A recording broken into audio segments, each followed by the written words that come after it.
जय हिंद दोस्तों, बहुत बहुत स्वागत है हमारी इस इन्फॉर्मेटिव वीडियो के अंदर। अगर आपको भी कहीं पर पैसा लगाना होता है तो हमारे बुजुर्ग भी बोलते थे कि आप एफडी करा लीजिए, आपका पैसा भी सेफ रहेगा और आपको 2 रुपए का ब्याज भी आ जाएगा। लेकिन दोस्तों, इनकम टैक्स डिपार्टमेंट की एक पैनी नजर आप लोगों के ऊपर रहती है। आपको पता होगा 10 लाख से ज्यादा की एफडी कराते हैं और आईटीआर नहीं भरते हैं तो इनकम टैक्स वाले नोटिस भेज देते हैं इस एफडी के ऊपर जो भी ब्याज कमाएंगे। पहले क्या होता था दोस्तों, आप लोग अपनी एफडी के ऊपर जो टीडीएस काट लिया जाता था, क्योंकि इनकम टैक्स डिपार्टमेंट को आप पर विश्वास नहीं है कि आप इस एफडी के ब्याज को आईटीआर में दिखाएंगे या नहीं दिखाएंगे, तो इसीलिए उन्होंने टीडीएस का प्रोविजन रखा था। और आप लोग भी समझदार थे, आप लोग उस टीडीएस से बचने के लिए क्या करते थे, फॉर्म 15G या 15H जमा करते थे। लेकिन इनकम टैक्स एक्ट 2025 आ चुका है। अब दोस्तों, ना तो फॉर्म 15G रहे ना ही फॉर्म 15H रहे, तो अब आपको कैसे टैक्स बचाना है इसके बारे में ही इस वीडियो में विस्तार से डिस्कस करेंगे। तो मेक श्योर करें दोस्तों, इस वीडियो के लास्ट तक बने रहे। आप लोगों को पता होगा पिछले बजट के अंदर यह अनाउंस कर दिया गया था कि इनकम टैक्स एक्ट 2025 लागू हो जाएगा और 1 अप्रैल 2026 से हमारा नया इनकम टैक्स एक्ट 2025 लागू होने वाला है, जिसके अंदर दोस्तों इनकम टैक्स के जो फॉर्म्स होते हैं, बहुत तरह के फॉर्म्स होते हैं, 15G, 15H, फॉर्म 26AS, न जाने कितने तरह के फॉर्म है, वो सब चेंज हो गए हैं। ड्रास्टिकली चेंज आ गया है दोस्तों। और सारे के सारे जो भी फॉर्म्स थे, सारे के सारे सेक्शंस थे, उनको अब रीनंबरिंग कर दिया गया है। दोस्तों, पहले भी कमाई करते थे तो टैक्स देना पड़ता था, अब भी कमाई करेंगे तो टैक्स देना पड़ेगा, सिर्फ नंबर्स का फर्क आ जाएगा। तो फॉर्म 15G और 15H के बारे में भी आपको विस्तार से बताएंगे। तो क्या क्या चीजें डिस्कस होने वाली है, फॉर्म 15G क्या होता है, फॉर्म 15H क्या होता है, कौन फाइल कर सकता है, कौन फाइल नहीं कर सकता है, और इस बजट के अंदर इनकम टैक्स एक्ट 2025 के अंदर इनकम टैक्स फॉर्म 2026 के अंदर क्या क्या नए चेंजेस आए हैं, उनके बारे में भी विस्तार से डिस्कस करेंगे। सबसे पहले मैं आपको एक एग्जांपल दे दूं दोस्तों। मान लीजिए एक ऐसा व्यक्ति था जिसने 1 लाख रुपए की एफडी कराई और उसका ब्याज कितना था, 6% का। तो 1 लाख की जगह मैं यहां पे 10 लाख रुपए कर लेता हूं, तो उस व्यक्ति को 60,000 रुपए का ब्याज मिलेगा। जैसे ही उसका साल पूरा हो जाएगा तो 10,60,000 रुपए उस व्यक्ति के अकाउंट में डाल दिए जाएंगे, या जो पर उसका रूल होगा। तो बैंक ने आपको क्या दिया, इंटरेस्ट दिया। ये 10 लाख रुपए तो आपका खुद का ही था, ये सिर्फ 60,000 रुपए की तो आपकी इनकम होगी। लेकिन आप लोग इसको आईटीआर में दिखाते नहीं थे, तो इनकम टैक्स डिपार्टमेंट ने बैंक वालों को बोल दिया, ऐसा कोई भी व्यक्ति जिसको आप 50,000 से ज्यादा का ब्याज दे रहे हो, लेकिन सीनियर सिटीजन लोगों को थोड़ी राहत दी है, उनको 1 लाख रुपए की लिमिट यहां कर दी है, मतलब डबल लिमिट है उनके लिए। तो आप उस व्यक्ति का टीडीएस काट लेंगे। टीडीएस क्या होता है, tax deducted at source. Source होता है जहां से पैसा आ रहा है, साल खत्म हुआ नहीं हुआ, लेकिन जैसे आप लोगों ने उसको इनकम दे दी, उसका टैक्स काट लो, वो भी 10% के हिसाब से। तो हमारे इस एग्जाम्पल में जो 60,000 रुपए का जो आपका था, इसका अगर 10% की बात करेंगे तो 6,000 रुपए इसका काट लिया जाएगा और आप लोगों की एफडी में कितना जुड़ेगा, 54,000। तो लास्ट में आपकी 10,54,000 रुपए एफडी का अमाउंट रह जाएगा। तो सर, ये 60,000 में से जो 6,000 कटे उसका क्या होगा, ये आप टेंशन नहीं लेनी है, ये आप ही के पैन कार्ड में आपके फॉर्म 26AS में शो हो जाएगा।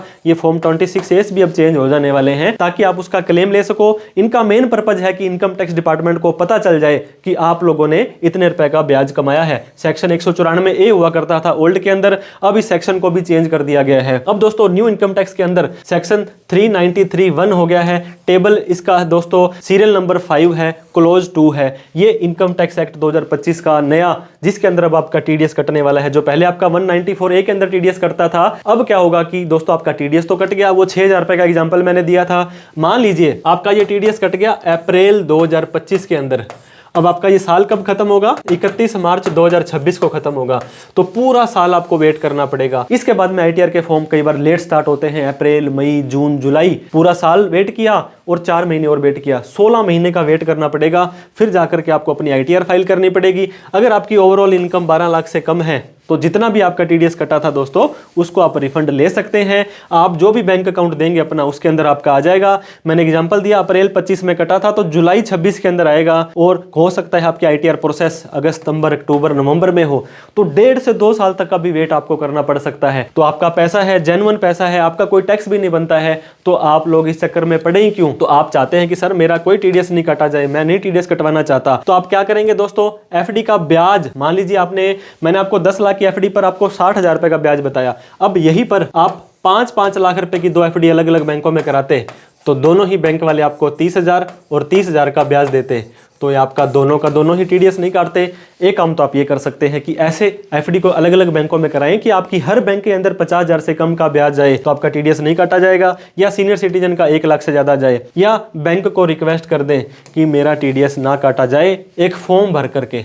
तो बैंक वाले कैसे मानेंगे आपका? तो लीगली आप उसको कोई डॉक्यूमेंट देंगे तभी तो वो आपका मानेंगे। तो ये फॉर्म दोस्तों होता है आपका फॉर्म 15G या 15H। कौन भर सकता है? कोई भी रेजिडेंट इंडियन भारत का नागरिक। लेकिन अगर आप एक NRI हो तो आप ये फॉर्म नहीं भर सकते हो। अगर आप इंडिविजुअल के अलावा हो, HUO, फर्म, कंपनी, LLP, तो ये फॉर्म नहीं भर सकते हो। लेकिन अगर आपकी इनकम बेसिक एग्जम्पशन लिमिट से ज्यादा है तो भी आप ये फॉर्म नहीं भर सकते हो। अब ये बेसिक एग्जम्पशन लिमिट क्या होती है? एक व्यक्ति दोस्तों 5 तरह की इनकम कमा सकता है। सैलरी या पेंशन की इनकम, इसके अलावा कैपिटल गेन। यहां पर क्या होता है, एक व्यक्ति ने कुछ शेयर्स वगैरह बेचे, कुछ म्यूचुअल फंड वगैरह बेचे या किसी तरह की कोई प्रॉपर्टी बेच करके कमाई करी, वो यहां आ जाती है। हाउस प्रॉपर्टी के अंदर मकान या दुकान का कोई किराया आता है, वो यहां आ जाएगा। PGBP बिजनेस की इनकम, कोई सेल या सर्विस करते हैं, यहां आ जाएगा। इन चारों में जो नहीं आता है वो इनकम फ्रॉम अदर सोर्स में आ जाता है। तो आपका FD का ब्याज वगैरह सारा का सारा इनकम फ्रॉम अदर सोर्स में आ जाता है। इन सबको जोड़ेंगे, जो आपकी इनकम आएगी वो बेसिक एग्जम्पशन लिमिट होती है दोस्तों।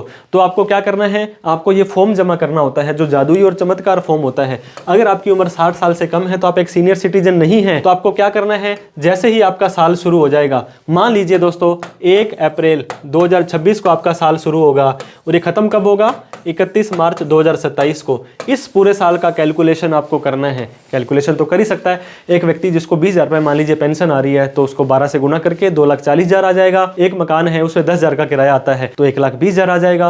FD थी तो इतना ब्याज आ जाएगा। अगर आपकी ये सारी की सारी इनकम मिलाकर के बेसिक एग्जम्पशन लिमिट यानी कि 4 लाख से कम है तो आप फॉर्म 15G दे सकते थे। और आपकी ये डिक्लेरेशन होती है, ये कब देना है आपको, या तो आप FD करवाएंगे, FD कराते समय दे देंगे, सर मैंने तो 5 साल की FD करा ली है, तो हर साल आपको ये फॉर्म अप्रैल के अंदर देना होता था ताकि आपका TDS ना काटा जाए। तो आपका अगर एज 60 साल से ज्यादा है तो उसके अंदर क्या होता था, सेम टू सेम है। लेकिन यह बेसिक एग्जम्पशन लिमिट नॉर्मल व्यक्तियों को तो 4 लाख रुपए है और इन्हें 12 लाख रुपए की छूट दी गई है। उसके अंदर क्या है, फॉर्म 15H देना पड़ता था। इसमें भी कंफ्यूजन हो जाता था कि 15G किसे देना है, 15H किसे देना है। लेकिन अब आपको टेंशन नहीं लेनी है, अब आप लोगों के लिए एक बड़ा ही अच्छा फॉर्म आ गया है। तो बैंक क्या होता था दोस्तों, पूरा का पूरा ब्याज आपको दे देगा। आपको 60,000 रुपए का ब्याज मिलता था वो पूरा दे देगा, 6,000 रुपए का TDS नहीं काटा जाएगा। लेकिन दोस्तों आपको झूठा फॉर्म नहीं भरना है, फॉर्म 15GH बिल्कुल सही देना है ताकि आपको कंपाउंडिंग का बेनिफिट मिल जाएगा। पहले क्या होता था दोस्तों, 10,54,000 रुपए ही मिलने थे ना आपको, क्योंकि 6,000 तो TDS कट गया। अब अगला ब्याज इस पे मिलना था,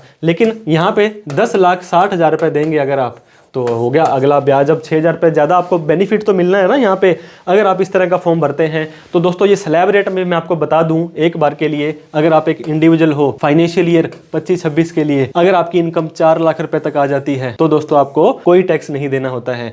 सर हमने तो सुना था 12 लाख रुपए तक इनकम माफ है, तो यहाँ पर जो 12 लाख रुपए तक की इनकम है इसका जो टैक्स बनेगा ये 20,000 बनेगा, ये 40,000 बनेगा। तो 12 लाख रुपए तक की इनकम वालों का 60,000 रुपए टैक्स बनता है।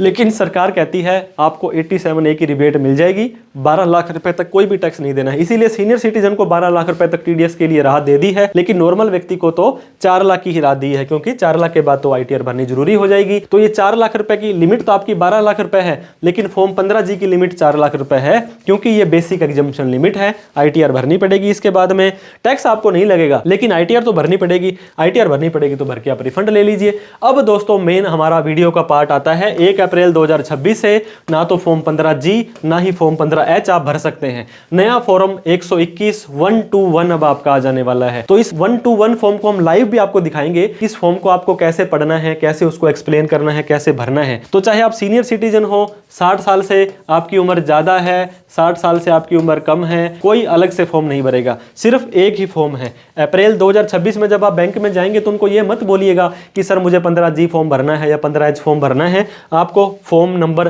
121 121 भरना है। ये मैजिकल फॉर्म है, ये सिर्फ बैंक की FD तक ही सीमित नहीं है दोस्तों। FD के इंटरेस्ट के अलावा डिविडेंड आ रहा है, कोई आपको शेयर्स म्यूचुअल फंड से कोई इंटरेस्ट वगैरह आ रहा है तो भी आप फॉर्म 121 भर सकते हैं। अब तो दोस्तों मान लीजिए शेयर मार्केट में 10 कंपनी आपको डिविडेंड दे रही है, डिविडेंड का आप लोगों को पता होगा 10,000 रुपए से ज्यादा पर 10% का TDS कटते हैं। तो अलग अलग कंपनी को फॉर्म 15GH देने की जरूरत नहीं है। अब आप डिपॉजिटरी के माध्यम से, NSDL CDSL के माध्यम से सभी कंपनियों को इकट्ठा ही ये फॉर्म दे सकते हैं। वो अपने आप आगे से आगे आपका ये फॉर्म देते रहेंगे ताकि आपका TDS ना काटा जाए, आपके पास में ज्यादा पैसा आता रहे। तो दोस्तों आप लोगों को क्या करना है, रिकॉर्ड्स मेंटेन करके रखने हैं। जो भी लेन देन करें, पैसा कहां से आ रहा है, कहां जा रहा है, प्रॉपर ITR भरें। हालांकि 4 लाख से ज्यादा इनकम वालों को भरनी जरूरी है, लेकिन फिर भी भर दीजिए। बहुत तरह की वीडियोस हमारे इस चैनल पर भी आपको मिलती रहेगी। आप अपना साल खत्म होने के बाद AIS, TIS और फॉर्म 26A जरूर चेक करें। ये अप्रैल में ही मत चेक करें, मई में भी मत चेक करें, एक बार मेरे कहने पर जून और जुलाई में भी चेक करें, ताकि सारा डेटा तब तक अपडेट हो जाता है। आपके कोई पर्सनल CA जरूर होने चाहिए दोस्तों, ऐसा कोई केस नहीं है तो 88 750 42,000 पर आप हमें कॉल, मैसेज, व्हाट्सअप करके हमारी सेवाएं भी ले सकते हैं। तो उम्मीद करता हूं ये वीडियो आपको काफी अच्छी, हेल्पफुल और इन्फॉर्मेटिव लगी होगी। अगर ऐसा कोई केस है तो प्लीज दोस्तों लाइक करके हमारा हौसला बढ़ाएं। अभी तक हमें सब्सक्राइब नहीं किया है तो सब्सक्राइब कर लें। कोई डाउट, क्वेरी, क्वेश्चन हो तो कमेंट करके पूछें। फॉर्म 1-to-1 को हम एक डिटेल और सेपरेट वीडियो के अंदर आपको समझा देंगे कि कैसे इसे भरना है। तब तक के लिए अपना ध्यान रखें। Thank you so much. जय हिंद, जय भारत।